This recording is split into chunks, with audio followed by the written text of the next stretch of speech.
Well, hello and welcome again to our reading of Odyssey 1, and we're up to about line 194. And so here we have once again Athena in the disguise of Mentes talking and dialoguing with Telemachos. And Athena is now speaking at the moment and says, "But now I have come.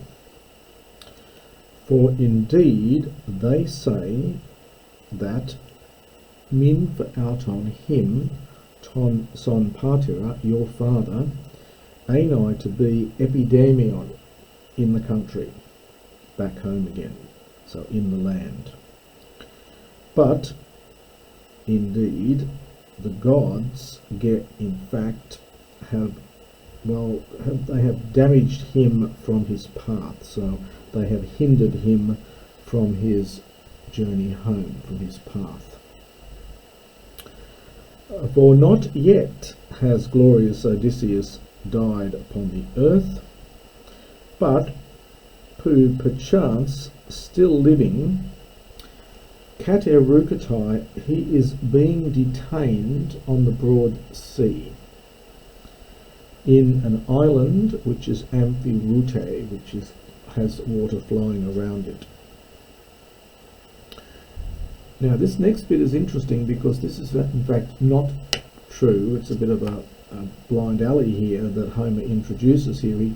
He gets Athena in the guise of Mentes to change the story a little bit. He doesn't, probably out of embarrassment that the real Odysseus is being kept on the island by a woman. He doesn't say that. He says, or rather Athena says, harsh men are restraining him, wild ones, who, perchance, this is another longer form of eruko, the verb is erukanao, who perchance are detaining Canon, that man, that is Odysseus, a ekonta, accusative participle, unwillingly, against his will. So it's interesting, he doesn't want to tell the young impressionable Telemachos that his father's on an island with an attractive nymph. So he says, no, there's harsh men that are keeping him back there. "But now I will speak,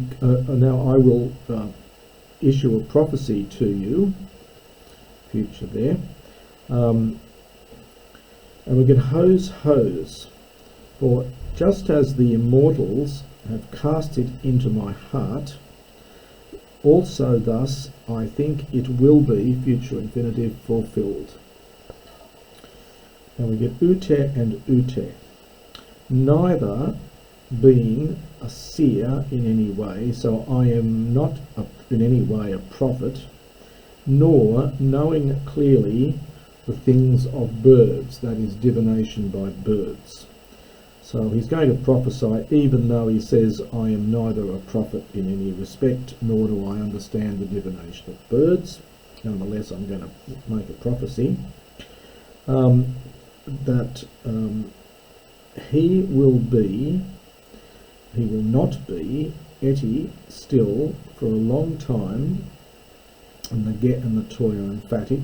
So he will in fact not for a long time be apo from, philes probably translate his here, you can translate dear if you like, from his fatherland, so from his dear fatherland or from his fatherland.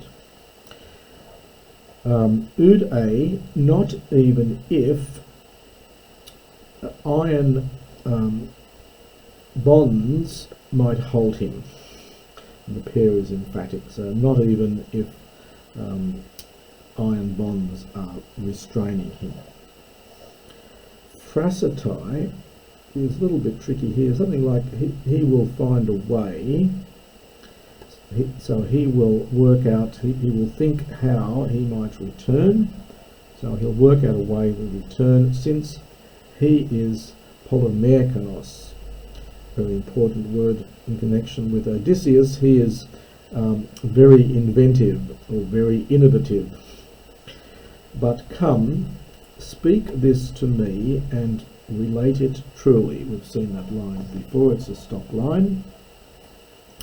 If indeed Tossos being so big,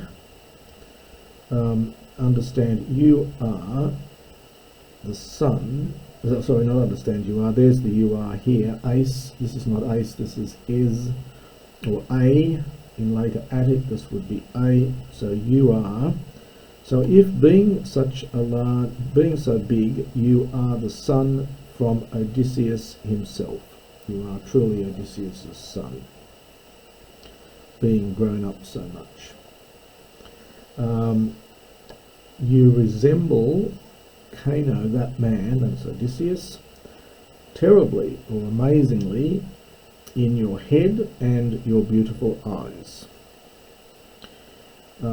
When Tharmatoion, ever so often, this is from mignumi, to mingle with, to have intercourse with, but this is social intercourse, of course.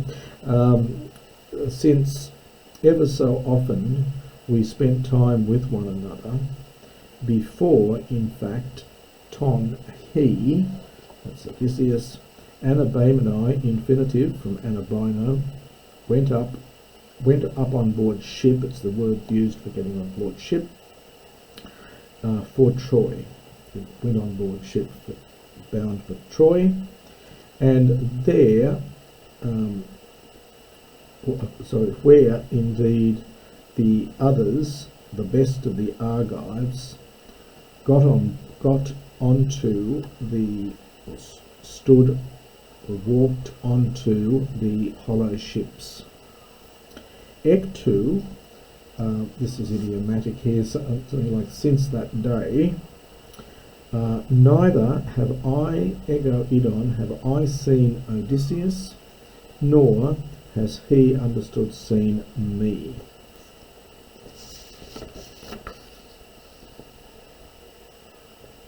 And Telemachos then, thoughtful Telemachos, spoke Antion in reply. Toiga ego toi, therefore I, O stranger, I will speak to you, Atrekios, accurately or truly.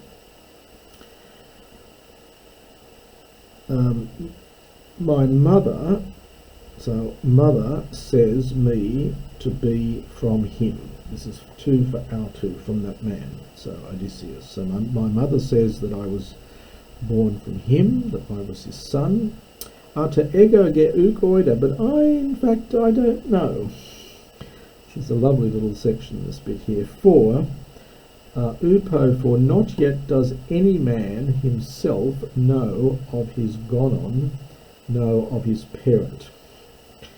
But thus, and this is quite sad, this bit here, it's hose with the ophelon, so would that I, in fact, might be the son to for tinos of some, and this is genitive, not nominative, so son of some blessed man.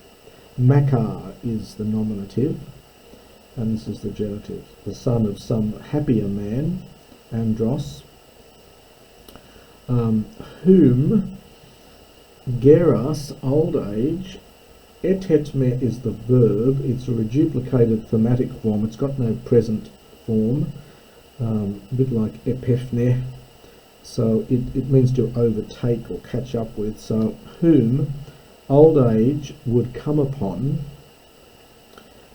as he is in charge of his possessions. So for whom old age will come upon, will meet up with him in control of his possessions. But now, Hos, he, that is Odysseus again, he is the, this is alpha privative plus potmos, and it's the superlative, he is the most ill-fated of all mortals. And they say me to be to from him, since you ask me this thing. And we're getting a nice structure here. He says, I will tell you about whether I'm born from him. Then he says, I don't know. And he says, would that I was the son of somebody else, because he is very ill-fated. And then we get this, they say I am from him, since you ask. So we're getting a kind of ring structure here, which is very, very common in Homer, and you'll see from other parts. And that's probably a good place to stop.